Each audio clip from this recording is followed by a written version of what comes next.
Príjemný dobrý deň, nachádzame sa v rezidencii nemeckého veľvyslanectva v Bratislave.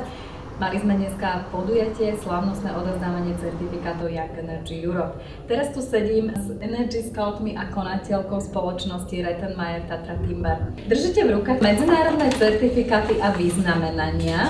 Získali ste prvé miesto. Porota vyhlásila váš projekt za najlepší. Čo pre vás tieto certifikáty znamenajú? A čo pre vás znamenala vlastne tá účasť v tomto projekte?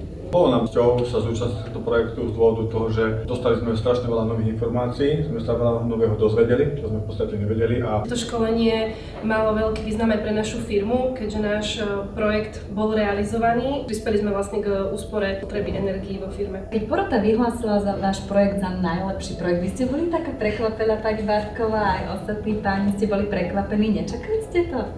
Tak my sme to v kútiku duše čakali, určite, lebo aj keď sme išli do Bratislavy na tie prvé 3 úvodné dni toho školenia, tak môj kolega Lukáš hovoril, ideme si po prvé miesto. Takže áno, tie ambície sme mali a s tým sme aj do toho projektu išli.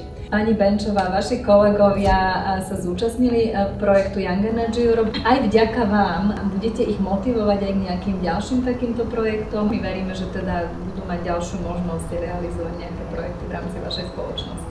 Áno, Veru, je to tak. Najskôr musím povedať, že som na tento môj tím patrične hrdá. Gratulujem. Ďakujeme.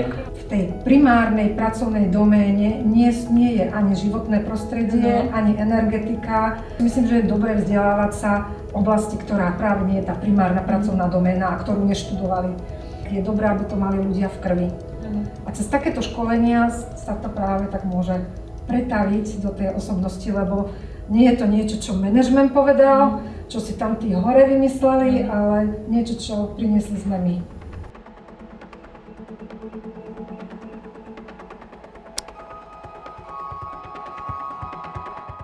Ja vás srdečne pozývam do našej firmy, aby ste sa na vlastné oči presvedčili, ako to u nás funguje a že sme firma, ktorá je zodpovedná voči životnému prostrediu, že vieme efektívne hospodáriť so zdrojmi. V rámci nášho koncernu máme taký slogan, že HOC Rettet Klima.